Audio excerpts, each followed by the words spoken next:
Hello नमस्कार दर्शकों, ये रिश्ता क्या कहलाता है में आप सभी का स्वागत है। बेल आइकन को प्रेस कर लीजिए, लाइक सब्सक्राइब करना ना भूलें। आज के एपिसोड में जहाँ पे हम देखते कबीर और मायरा एक दूसरे से बात कर रहे थे, जहाँ पे मायरा बोलती मुझे तुमसे नहीं बात करनी है। कबीर बोलता है ऐसे कैसे नहीं करनी है, मैं तुमको इतना इंपॉर्टेंट बात बता रहा हूँ, तुम बात नहीं करना चाहती हो। मुझे पता है कि मेरे से गलती हुई है और उसके लिए मैं माफ़ी भी मांगना चाहता हूँ, बट हम इस तरह से फैमिली के झगड़े में हम क्यों इन्वॉल्व करें। वो let's the sort out from the family ना। अगर हमको एक दूसरे से प्रॉब्लम नहीं तो फिर हम इस तरह से बिहेव कर ही क्यों रहे हैं। देखो, मैं ना तुमको एक अच्छा ऑफर करता हूँ, ठीक है, हम कहीं चल सकते, तुम बोलोगे तो हम इस पर बात भी कर सकते हैं। तभी मायरा बोलते इसकी कोई ज़रूरत नहीं, तुम मेरे घर में आके रायता फैलाओ मत। तुम आ गए थे, पता है कैसे कैसे तो हम लोग बचे हैं, पापा का गुस्सा तुम्हें नहीं पता है। तभी दूसरी तरफ हम देखते हैं कि एक लेडी जो होती है वो उस कैफ़े में गाना गाना स्टार्ट करती है। बाकी यंग लोग मजाक उड़ाते हैं कि अरे वो आंटी आप चले जाओ ना, इतना गंदा गाना गा रहे हो, तो आपको यहाँ पे बुलाया है किसने है। कबीर देख लेता है वो आंटी की बेइज्जती हो रही होती है, इसलिए वो सह नहीं पाता और वो तुरंत स्टेज पे जाता है और बोलता है आंटी प्लीज़ आप कंटिन्यू करो, आप बहुत अच्छा गा रहे हो। मायरा सोचती है इसको इतनी क्या पंचायत है, हर लोगों की लाइफ में इतना उछलता कूदता क्यों है, भगवान जाने। कबीर जैसे ऑब्जेक्शन करता है, तभी वो जितने भी यंग लोग बैठते हैं, यंगस्टर बोलते तुझे इतनी प्रॉब्लम तो तू गा के दिखा ना, तू क्यों इतना बचाव में खड़ा है। तभी यहाँ पे कबीर बोलता है वाई नॉट, मैं गा सकता हूँ। कबीर जो होता है वो आंटी को बोलता है आंटी थैंक यू, आपने बहुत ही अच्छा गाया और अब तो मेरा टर्न है, मैं गाऊँगा। मायरा सोचती है कि अभी मैं थोड़ी देर रुकी ना तो ये लड़का मुझे सच में पागल कर देगा, बेहतर होगा कि मैं यहाँ से चली जाऊँ, क्योंकि इसके दिमाग में क्या चलता है वो बाय गॉड किसी को कुछ भी नहीं पता है। तभी यहाँ पे कबीर जो होता है वो गाना स्टार्ट करता है, कैफ़े की मानो शान बढ़ा देता है। कोई कहे वाला गाना गाता है, जहाँ पे सब लोग धीरे धीरे एक एक से करके एंजॉय करने लगते हैं। दूसरी तरफ यहाँ पे मुक्ति जो होती है क्लासेस आके वो बार बार मायरा को कॉल ट्राई कर रही थी, बट मायरा जो होती है वो कॉल ही नहीं उठा रही थी। मुक्ति का टेंशन बढ़ रहा होता है। मुक्ति की मैम पूछती हैं कि क्या तुम्हारी बहन नहीं आ रही है। मुक्ति बोलती है मैम आप प्लीज़ क्लास स्टार्ट कर दो, मुझे नहीं लगता कि मायरा आएगी आज परफ्यूम क्लासेस में। और मायरा को ट्राई करते करते मुक्ति काफ़ी परेशान रहती है। दूसरी तरफ हम देखते हैं अरमान अभीरा डांस का प्रैक्टिस करने लगते हैं। अरमान फोकस्ड नहीं रहता क्योंकि उसका ध्यान नहीं रहता है, बार बार अरमान समझो अभीरा को गिरा रहा होता है और फिर खुद भी गिर रहा होता है। अभीरा बोलती है अरमान ऐसे कैसे चलेगा, प्लीज़ फोकस्ड रहो। डांस टीचर देख लेता है और समझ जाता है कि अरमान कहीं ना कहीं गलत डांस कर रहा है, इसलिए वो बीच में आता है और बोलता है कि मैं आई, इफ़ अगर मैं करूँगा तो शायद आपको समझेगा एक पार्टनर के साथ डांस कैसे करना है। उसके बाद वो अभीरा के साथ डांस करना स्टार्ट करता है, जहाँ पे अभीरा को उसके करीब देख के अरमान की जेलसी और बढ़ जाती है और अरमान जो होता है वो दूर खड़ा होकर सब देख रहा होता है। वो देखता है कि कैसे वो अभीरा के हाथों में हाथ डाल के कमर में डाल के डांस कर रहा है और वो बोलता है कि एक्चुअली डांस आप बहुत अच्छा करते हैं, आपके पार्टनर बराबर से नहीं कर रहे, मैं देख रहा हूँ कब से आपके पार्टनर कहीं और ही गुम है, वो यहाँ होकर भी प्रेजेंट नहीं है। अब इतनी अच्छी हैं आप, इतनी खूबसूरत हैं, और अगर आपके साथ कोई डांस ना करे तो ऐसे कैसे हो सकता है। अगर वो फोकस्ड होते हैं, अच्छे से करते तो ये सब थोड़ी होता। अरमान सोच रहा होता है कि ये सब चल क्या रहा है। वो बोलता है कि सच में आप बहुत ही अच्छा डांस करती हैं। और अभीरा बोलती है मेरे पार्टनर भी बहुत अच्छा डांस करते हैं, बस वो आज फोकस्ड नहीं। तभी वो अरमान देख लेता है कि वो अभीरा जो होती है वो डांस टीचर की क्लोज जा रही होती है और अरमान की जेलसी और भी बढ़ जाती है। अरमान को ये सब अच्छा नहीं लगता है, लेकिन अरमान सोच रहा होता है कि आखिर वो कैसे करे, तो वो तुरंत जाके अभीरा को वहाँ से खींच लेता है और अभीरा अरमान मानो एक दूसरे में खो जाता है। उसके बाद अरमान बोलता है मुझे डांस करने आता है और मैं डांस को लेकर फोकस्ड भी हूँ, मैं आप लोग को दिखा सकता हूँ कि कैसे डांस करना रहता है। उसके बाद हम देखते हैं कि अरमान अभीरा का जो होता है वो ज़ोरदार डांस चालू हो जाता है और वो लोग बहुत ही अच्छा डांस करते हैं। अभीरा एकदम से खुश हो जाती है अरमान को इस तरह से एक्टिव देखे। क्लासेस में जितने भी लोग आए रहते हैं उनका एक्टिवनेस देख के सभी खुश होते हैं कि आखिर इतने टाइम के बाद ये लोग अभी एक्टिवली सब कुछ काम कर रहे हैं। और अरमान अपना वो एनर्जी दिखाता है जो कोई नहीं दिखा रहता है और एकदम फेबुलस और एक्सीलेंट डांस करता है। और ये सब तभी होता है जब भी उसको जेलसी फील हुई रहती है। दूसरी तरफ हम देखते हैं कि मायरा भी जो होती है वो कबीर के गानों से इंप्रेस होने लगती है और वो नाचने गाने लगती है। मायरा जो होती है सारी शूटिंग करने लगती है, सारी चीज़ों को रिकॉर्ड करने लगती है। तभी मायरा अचानक से दिखती है कि उसको मुक्ति का कॉल आ रहा है। मायरा सोचती है कि अब उसको जाना पड़ेगा घर, अदरवाइज़ यहाँ पे बैंड बज जाएगी। उसके लिए थोड़े दिन रुकी, वो गलती से अपना और कबीर दोनों का बैग उठा लेती है और वो उस कैफ़े से चली जाती है। दूसरी तरफ हम देखते हैं यहाँ पे डांस टीचर जो होते हैं वो अरमान को बोलते हैं ये सब तो स्टेप नॉर्मल है, कोई भी कर ले, आप दूसरा स्टेप करके दिखाओ तो जानूँ। तभी अरमान बोलता है ये कौन सा स्टेप की बात कर रहे हैं आप, मैं समझा नहीं। तभी वो जो होता है एक लड़की को बुलाता है और एक अचानक से ऐसे उठा लेता है, बोलता है अगर आप ऐसे डांस कर सकते हो तो प्लीज़ मुझे बताओ, तो मैं जानूँगा कि हाँ सच में आप डांस में मास्टर्स हो और आप डांस कर सकते हो, आप यूँ ही कुछ बातों को नहीं बोल रहे हो। तभी अरमान बोलता है, अभीरा मना करती है, बट अरमान अपने ज़िद में आके बोलता है नहीं अभीरा तुम आओ। और जैसे ही अरमान आती है, अब अभीरा आती है तो तेज़ से अरमान उसको हैंडल नहीं कर पाता है और अचानक से अभीरा को गिरा देता है, जिसकी वजह से डांस क्लास में जितने भी लोग रहते हैं सब हंसने लगते हैं अरमान के ऊपर और अभीरा वहाँ से गुस्सा होकर रोते हुए चली जाती है। अरमान पीछे पीछे जाता है।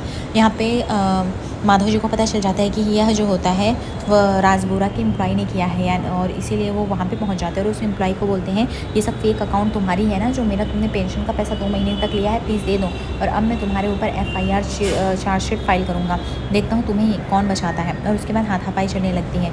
तभी एम्प्लॉय बोलता है सिक्योरिटी इसको देख के आ रहे इसको निकालो, कोई भी आएगा और ये सब करेगा और तुम देखते रहते हो, इसको प्लीज़ निकालो और इस तरह से निकालो कि ये वापस यहाँ पे आ ना पाए।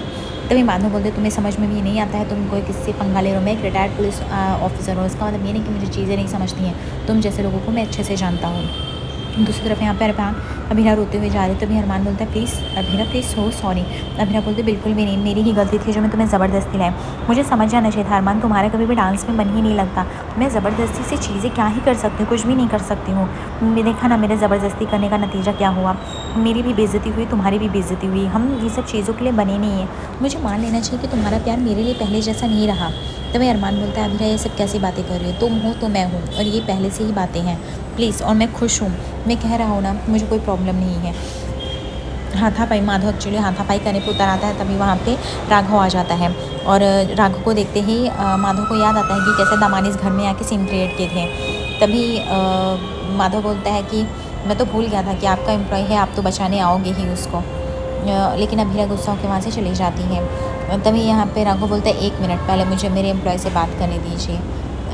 उसके बाद उसका एम्प्लॉय जो होता है वो राघव को मैनिपुलेट करने की कोशिश करने लगता है और राघव को समझ रहा होता है चीज़ें क्या है क्या नहीं है। तभी वो माधव को बोलता है 1 मिनट, मुझे आपकी बातें नहीं सुननी है कि आप क्या बोल रहे हो, मैं सिर्फ और सिर्फ अपने एम्प्लॉय की ही सुनता हूँ, ठीक है तुम बोलो। वो जैसे बोलने की कोशिश करता है, राघव से एक छट्टा जड़ देता है और बोलता है बस खबरदार से, तुम ये सब जो कांड किए हो ना मुझे कल शाम को ही पता चल गया था, लेकिन मैं सोचा था कि तुम कन्फेस कर लेते तो अच्छा रहता, फिर यहाँ पे आया तो मैंने ये सीन देखा, मुझे लगा इससे बढ़िया मौका नहीं मिल सकता है कि तुम्हें एक्सपोज करो। मैं तो ये सबके सामने तुम्हें एक्सपोज भी नहीं करना चाहती थी, लेकिन अब तो करना ही पड़ेगा। तभी यहाँ पे वो बोलता है लेकिन सर मैंने ऐसा कुछ भी नहीं किया। राघव बोलता है चुपचाप चले जाओ, और हाँ पुलिस आती होगी तुम्हारे घर, तुमने जो ऑफिस का IP एड्रेस हैक करके सब किया ना उसकी वजह से हमारी भी इज्जत गई है। राघव बोलता है देखिए सो सॉरी, ये इसने किया है तो मैं इसको सारा डिटेल्स भेज दूँगा, आप उसका करके अपना पुलिस केस बना सकते हैं, आपको जो भी करना है, क्योंकि जो गलत किया उसको सज़ा मिलनी ही चाहिए। एंड सेकेंड थिंग, हमारे इधर से क्या हो गया ना, हमारा आपसे कोई पर्सनल दुश्मनी नहीं है, कुछ चीज़ों का लॉस हुआ है और आपको समझ में आना चाहिए, बिज़नेस और मार्केटिंग में उतार चढ़ाव होते हैं, उसके लिए करना पड़ता है, लेकिन इसका मतलब ये नहीं हम किसी की बर्बादी देखना चाहते हैं, किसी का गलत करना चाहते हैं। माधव बोलता है थैंक यू सो मच। उसके बाद राघव अपने काम में चला जाता है। माधव ये बात आके अभिरा को बताता है। अभिरा बोलती है this is very strange and shocking, मतलब उस राघव दमानी ने आपकी हेल्प की और उसने आपको बोला है कि वो मेल भी कर देगा सारे सबूत को। पापा ये सब समझ में आ रहा है आपको, कि आपको क्या लगता है हमें अरमान को इस बारे में बताना चाहिए या नहीं बताना चाहिए, क्योंकि अरमान को जब इस बारे में पता चलेगा कहीं वो बहुत ज़्यादा ओवर रिएक्ट और गुस्सा ना कर दे। तभी यहाँ पर माधव जो होते हैं वो बोलते हैं आते हैं और कहते हैं कि नहीं मुझे अरमान तुझे ये बताना है कि मैंने उस फ्रॉड को पकड़ लिया। अरमान बोलता है पापा I am so proud of you, लेकिन कैसे।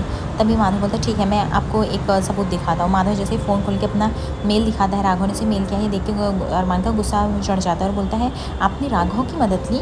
तभी वो बताते हैं ये राघव का एम्प्लॉय था, मैं उसके ऑफिस में पहुंच गया, उसके बाद राघव दमानी से उसको चाटा मारा, निकाला भी और मुझे जो सबूत चाहिए थे उसने सब कुछ मेरे हेल्प करने के लिए दिया भी। तभी यहाँ पे माधव बोलता है और इसमें गलत भी क्या है बेटा, मैं तुझसे कितनी बार। तभी राघव अरमान बोलता है आपको अपने बेटे से हेल्प लेने में शर्म आ रही है, लेकिन आपको किसी गैर इंसान वो भी दामानी से हेल्प लेने में शर्म नहीं आई पापा, आप कैसे कर सकते हो। आप मुझे एक बार बोलते मेरे इतने कॉन्टैक्ट से इतने लोग हैं, मैं कुछ भी कर लेता ना, इसमें एहसान जैसे क्या बात है। अगर बच्चे बेटे अपने बाप के लिए नहीं करेंगे तो किसके लिए करेंगे। पापा मैं भूल गया था आपका ये सब जो है ना खुददारी इंसान, जो ये सब खुददारी आपने ज़रूरत से ज़्यादा पाल रखी हमारे रिश्तों को ख़राब कर देगा। तभी माधव बोलता है अरमान इसमें कुछ भी गलत नहीं है, मैंने बोला था मैं पकड़ लूँगा, मैंने सब किया और जो कहा था मैंने सबूत भी ला दिए, मुझे नहीं चाहिए कि मैं तुम पे और बोझ बनूँ। तभी अरमान बोलता है पापा बात बोझ बनने की है ही नहीं, बात यहाँ पे ये है कि आपने किसी थर्ड इंसान की हेल्प लेनी ज़रूरी समझी, पर मुझे नहीं। इवन आपने मुझे बताना भी ज़रूरी नहीं समझा कि ये सब दमानीज़ ग्रुप का काम है, ऐसा क्यों किया मुझे नहीं पता। तभी अरमान गुस्से में चला जाता है। अभिरा बोलती पापा ये तो आपने बहुत गलत किया। सच में अरमान को क्या फ़ील हो रहा होगा, वो आपका बेटा है, वो हमेशा आपको आइडियल मानता चला है, लेकिन आप ज़रा भी उसके बारे में नहीं सोचते हैं। अब गलत तो है ना पापा, एक तो आपने अरमान से बात छुपाई, ऊपर से राघव दमानी से हेल्प लेके अरमान को दिखा रहे, इससे अरमान क्या सोचेगा। ऑलरेडी अरमान दमानी को लेके कितना इनसिक्योर रहता है, हमेशा अपना मूड ऑफ किए रहता है, और आपको भी ये बात कहीं ना कहीं पता है। हम चाहते चीज़ें ठीक हो, लेकिन चीज़ें अपने आप नहीं ठीक होती, उसको करनी पड़ती है पापा। और आपको बहुत सी चीज़ों से प्रॉब्लम है, क्यों होती है, क्या होती है, पता नहीं। पर मैं चाहती हूँ कि अब आप ऐसा ना करें। आपसे गलती तो हुई है, आपको अरमान से बात करना चाहिए। अरमान गलत नहीं है, वो सिर्फ़ आपको हेल्प करना चाहता है, और आप उसकी हेल्प ना लेके किसी और की लेंगे तो उसको तो बुरा लगेगा ही ना, इनफैक्ट मुझे भी लगेगा। दूसरी तरफ यहाँ पे मुक्ति मुँह बना के आती है, और वो जैसे घर से आती है मायरा को देख के गुस्सा आ जाती है, बोलती है कि तू कहाँ पे थी, तूने मुझे डिश किया, मैं परफ्यूम क्लासेस में कब से वेट करी थी लेकिन तू आई नहीं। तो फिर मायरा बोलती है सो सॉरी, मैं आने वाली थी, तुझे पता है मैं जस्ट निकल रही थी तो ये तभी वहाँ पे कबीर आ गया, और वो आने के बाद फिर से उसका ड्रामा चालू कर दिया। तभी मायरा बोलती है अच्छा तो मतलब तो उस कबीर की वजह से मुझे डिच की, वो कबीर क्या लगता है जो वो बार बार आ जाता है, मुझे समझ में नहीं आता। तभी यहाँ पे मायरा बोलती बस तू इतना तेज़ी से नाम क्यों ले रही है, मैंने उसे बुलाया नहीं, वो एक्सीडेंटली वहाँ पहुँचा, और वो पहुँचने के बाद उसने मुझसे सॉरी कहा, एंड फिर मैंने उसे माफ़ कर दिया, एंड फिर उसके बाद वो अपना कुछ आलतू फालतू काम करने लगा और मैं वहाँ से चली गई। मैंने उसका वेट भी नहीं किया, बट मुझे प्लीज़ मान जा ब्रो, मेरी इसमें कोई भी गलती नहीं है। दूसरी तरफ हम देखते हैं कि यहाँ पे विद्या जो होती है वह माधव जी को सर में तेल लगा रही होती है और बोलती है कि चीज़ें कितनी सब कुछ बदल जाती है ना। माधव बोलता है सही कह रही हो विद्या, जैसे देखो अरमान को अपने बच्चों को जान से भी ज़्यादा प्यार करता है, कुछ हो जाता है तो कैसे घबरा जाते हैं, मैं भी तुझसे प्यार करता हूँ, वो समझे। अभीरा सोचती है कि अब तो अरमान से बात करनी पड़ेगी, अरमान का मूड भी कितना ऑफ होगा, लेकिन आज मैं कैसे भी करके अरमान से बात कर लूँगी। यहाँ पे अभीरा अपना लैपटॉप में वॉलपेपर देख के खुश होती है और बोलती बस अरमान तुम आ जाओ, हमें अपनी चीज़ें फिक्स करनी है और ठीक करनी है, मैं ये सब ठीक कर दूँगी। अभीरा अरमान का वेट करती हूँ, बोलती अरमान चलो आओ ना, हम चलते हैं साथ में बैठने के लिए। एंड उसके बाद अरमान बोलता है अमीरा मुझे कुछ भी बात नहीं करनी। अमीरा बोलती है काम डाउन अरमान, प्लीज़ यहाँ पे आओ, मैं तुम्हारे सर में ऑयल लगा देती हूँ, मैं तुम्हें यहाँ पे किसी भी बात का टेंशन या स्ट्रेस देने नहीं आई हूँ, जस्ट रिलैक्स, एंड ये सब चीज़ें अच्छी लगेंगी। उसके बाद अरमान का हेडेक कम होने लगता है। अमीरा कैसे मालिश से अरमान को काफ़ी अच्छा लगता है, अमीरा का प्रेजेंस ही अरमान को काफ़ी फील स्पेशल बनाता है। तभी अमीरा समझ जाती है कि अरमान काफ़ी डिस्टर्ब है। उसके बाद अमीरा जाती है, बोलती है कि मुझे आपकी हेल्प लगेगी, और वो प्लान बताती है। तभी दादी साहब बोलती है मुझसे ये नहीं होगा इस उम्र में। अमीरा बोलती है नाटक मत करिए, आप कल मायरा का टॉप ट्राई कर रही थी मैंने देखा, और वहाँ पे अकेले रूम में जो थे आईने के सामने खड़े होकर डांस करती हैं, तो आप तो अपनी एज के बारे में कुछ ही ना बोले, ठीक है। प्लान हमारा ये है कि जो मैंने बोला है वही, अब आप लोग बताओ आप लोग करने वाले हो या नहीं है। तो फिर विद्या दादी साहब मान जाते हैं। अरमान और माधव के आते ही वो लोग का प्लान स्टार्ट हो जाता है, जहाँ पे दादी साहब बोलती मुझे तो कॉफ़ी पीने का मन हो रहा है, मैं क्या करूँ। तभी अरमान बोलता है कोई बात नहीं मैं बना देता हूँ माँ, और अभीरा तुम लोग को भी कॉफ़ी चाहिए तो प्लीज़ बताओ। अभीरा बोलती है हाँ मुझे कॉफ़ी चाहिए। विद्या बोलती है एक्चुअली मुझे चाय चाहिए, पर मैं सोच रही हूँ कि अगर आज माधव जी मेरे लिए चाय बना देते तो बहुत अच्छा रहता, उनके हाथ का कभी मैंने चाय नहीं पिया है। तभी माधव जी बोलते हैं कि ये क्या कह रही हो विद्या, मुझे तो चाय बनाने आती भी नहीं, मैं तुम्हें चाय बना के कैसे पिलाऊंगा। विद्या बोलती है आपने ज़िंदगी में बहुत कुछ किया माधव जी, पर कभी खिला पिला नहीं सके, अब मुझे मेरी एटलीस्ट आखिरी इच्छा इस उम्र में तो पूरा कर दीजिए, मैं कभी कह तो सकूँ कि हाँ मेरे भी पति को कुछ तो आता है, करेंगे या नहीं करेंगे। माधव बोलता है अच्छा ठीक है मैं जाता हूँ, मैं ट्राई तो करता हूँ, बट मैं बोल नहीं सकता मैं अच्छा बनाऊँगा या नहीं बनाऊँगा।